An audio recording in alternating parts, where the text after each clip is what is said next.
వారు మర్చిపోయినట్టు no problem, వారికి కూడా ఉన్నాయి కాబట్టి మంచిగా అట్లా చక్కగా వీరు సాంప్రదాయ దుస్తుల్లో వచ్చారు. నేను వారికి రిక్వెస్ట్ పెట్టుకున్నా, కాస్త మిలిటరీ డ్రెస్లు వేసుకోకూడదు, వాళ్ళు ఎక్స్ సర్వీస్ మెన్ అయినా దానికి రిలేటెడ్ అట్లా గుర్తుపట్టడానికి.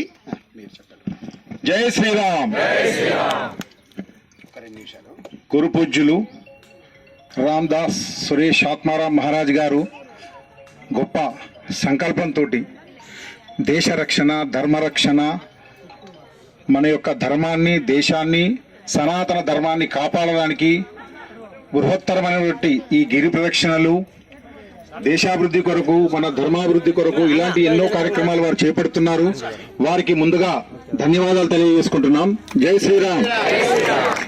నా పేరు కల్వకోట వెంకట చంద్రశేఖరరావు. పక్క గ్రామమే ఘర్షకుర్తి గ్రామము. మేము కర్ణాలం తొరలము. ఆ రోజుల్లో ఫార్వర్డ్ క్యాస్ట్ రిజర్వేషన్లన్నీ జాబ్స్ రావు, ఏం చేయాలి? ఇదం బ్రాహ్మ్యం ఇదం క్షాత్రం అని ఒకటి ఉంది.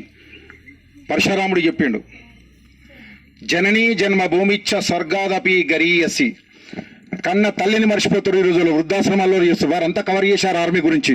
సమాజ పరంగా ఏమి మిగిలి ఉన్నాయి అవి నేను కవర్ చేస్తా. తల్లిదండ్రులను మర్చిపోతుర్రు. దయచేసి మన తల్లిదండ్రులను మనం చూస్తేనే మన పిల్లలు అది నేర్చుకొని మనల్ని చూస్తారు. మనం పుట్టగానే హాస్టల్లో ఇస్తున్నాం, వాడు పెద్ద పెరిగి వృద్ధాశ్రమాలలో ఇస్తున్నాడు. ఎందుకంటే అమ్మగారింట్లో కొడితే ఏమైనా అమ్మగారింటికి పోదురు. ఇప్పుడు హాస్పిటల్ కొడుతున్నారు, ఏమైనా హాస్పిటల్ పోతున్నారు సచ్చదాకా. అన్నదమ్ములు కలిసి ఉండాలి, అక్కయ్యలు కలిసి ఉండాలి, ఉమ్మడి కుటుంబాలు కావాలి. మన బొట్టు, జుట్టు, కట్టు, మన ధర్మం ఏంది, మన పెద్దలేంది అన్ని పిల్లలకు నేర్పాలి.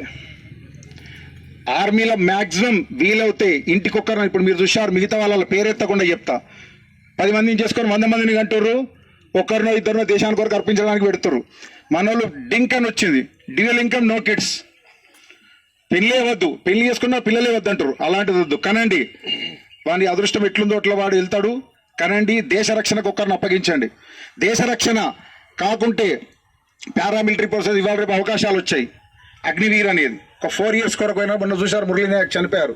4 years కొరకు అయినా యువత ఇంటర్మీడియట్లోనే దారి తప్పేది. అలా దారి తప్ప ఉండడానికి అగ్నివీర్ అనేది పెట్టారు. వాళ్ళు పోయేస్తే వాళ్ళకి 30-40 లక్షల రూపాయలు వస్తాయి. నెక్స్ట్ వచ్చినాక రిజర్వేషన్ వస్తుంది. సిఆర్పిఎఫ్లో, పోలీసులో ఎక్కడ కానీ రిజర్వేషన్స్ ఉంటుంది, జాబ్స్ వస్తాయి వాళ్ళకు. కనుక మన పిల్లల్ని మన ధర్మము, మన యొక్క బొట్టు, జుట్టు, గుడికి వెళ్ళడము ఇలాంటివన్నీ నేర్పండి. నేర్పి వాళ్ళను దేశం కోసం, ధర్మం కోసం కనీసం ఎక్కడేం చేయాలి, మనం ఉన్న జాగాలో ఏ పరిధిలో ఎక్కడున్నా మన గ్రామం కోసమైనా వాళ్ళను మంచి పనులకు ప్రోత్సహించండి. నేను 1984లో ఆర్మీలో వెళ్ళాను. 2004లో రిటైర్డ్ అయినా. 2004లో ఎన్ఏజీ బ్లాక్ క్యాట్ కమాండో విన్నర్ వాచ్ ఎన్ఏజీ 3 ఏళ్ళు చేశాను, 92 నుంచి 95 వరకు. అందరూ ఏ దొర మీతోటే అయితే పప్పు తినే బామాలు, మటన్ తినేటోళ్ళు మాతోటే కాదు మీతోటే అయితే అన్నారు. బలం ఎక్కడ ఉండాలి? ఇక్కడ ఉండాలి, గుండెల్లా. ఇక్కడ కాదు, ఇక్కడ బుద్ధి. బుద్ధిర్ బలం యశోధైర్యం ఆంజనేయ స్వామి పద్యంలో చెప్తారు. అది పెంచుకోవాలి మనం దయచేసి. సమాజంలో జై శ్రీరామ్ అంటే, జై అంటే విజయము. అందరూ గుడ్ మార్నింగ్, గుడ్ ఈవినింగ్ మర్చిపోవాలి. గుడ్ మార్నింగ్ అంటే గుడ్ ఆఫ్టర్నూన్, గుడ్ ఆఫ్టర్నూన్ అంటే గుడ్ ఈవినింగ్, అలా గుడ్ ఈవినింగ్ అంటే గుడ్ నైట్ అనాలి. సర్వకాల సర్వాస్తలందు భగవన్నామము, కలయో స్మరణోముక్తి. జై అంటే విజయము, శ్రీ లక్ష్మీప్రదము, రకారం అగ్నిబీజము, పాపాలు పోతాయి, మకారం అమృత బీజము. 7 దేవతల ఆశీర్వచనం. రామ అనే శబ్దాన్ని ఎక్కడి నుంచి తీసుకున్నారు? ఓం నమో నారాయణ రా, ఓం నమ శివాయ మా. కనుక లక్ష్మీనారాయణల ఆశీర్వచనం, ఉమామహేశ్వరుల ఆశీర్వచనం, సీతారాముల ఆశీర్వచనం, ఆంజనేయ స్వామి ఆశీర్వచనం. ఇన్ని ఆశీర్వచనాలు ఉంటాయి. మీరు జై శ్రీకృష్ణ అంటారా, జై శ్రీరామ్ అంటారా, ఏమంటారో అది ఉదయం లేస్తే మీ సౌండ్, మీ ring tone, caller tune, message tone అన్ని భగవన్నామేమో ఉండాలి, ఇతరులు ఉండద్దు. హీరోలు ఎవరు? మన తల్లిదండ్రులు హీరోలు. సినిమా హీరోలు, బొమ్మలు హీరోలు కాదు. క్రికెట్ ప్లేయర్లు హీరోలు కాదు. తల్లిదండ్రులు ఫస్ట్. మన గురువులు, మనకు విద్య నేర్పిన వాళ్ళు విన్నారా? మిలిటరీ, దేశ సైనికులు. జై జవాన్, జై కిసాన్, జై కిసాన్. అన్నదాత సుఖీభవ అంటాం. నేను ఇలా 100 కిలోల బియ్యం వండ వండించి అన్నం పెడితే నేను సుఖీభావ కాదు, అన్నదాత. పండించేటోడు రైతు సుఖీభావ ఉండాలి, రైతు సుఖంగా ఉండాలి.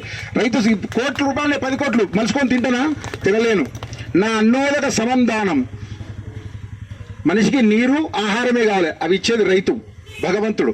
మనం ధార్మికంగా నడిస్తే యజ్ఞం, ఇదొక యజ్ఞం, మహాయజ్ఞం. ఇప్పుడు ఇది మనం తలపెట్టదు. యజ్ఞం వలన వర్షం, వర్షం వలన అన్నం, అన్నం వలన జీవుడు. కనుక వీటిని మనం ఎన్నటికీ మర్చిపోకుండా అందరూ మన పిల్లలకి ఇవి నూరిపోయాల రంగరించి. వాళ్ళు టోపీ పెట్టుకోరి, మస్జిద్ కోండి, 5 గంటలకే ఖచ్చితంగా ఇస్తారు, నమాజ్ చేయండి, ఇవన్నీ చెప్తారు. మనం ఎందుకు చెప్పాం? ఒక భగవద్గీత గురించి, ఒక రామాయణం గురించి, ఒక దేశం గురించి, మన వీరుల చరిత్ర గురించి ఇట్లా కావాలని చెప్పి మన పిల్లలు రంగరించి నూరిపోయాలి. అది మెయిన్గా తల్లుల డ్యూటే. తల్లే పెద్ద గురువు, తల్లిని మించిన దేవుడు లేడు, తల్లే సర్వం. తల్లులు తండ్రులు మెయిన్ గా ఇటువంటి అన్ని చేసి మన దేశాభివృద్ధికి మన పిల్లల్ని ఖచ్చితంగా తయారు చేయాలి. ధర్మానికి, దేశాభివృద్ధికి ఖచ్చితంగా తయారు చేయాలి. నాకు కోరిక. జై శ్రీరామ్.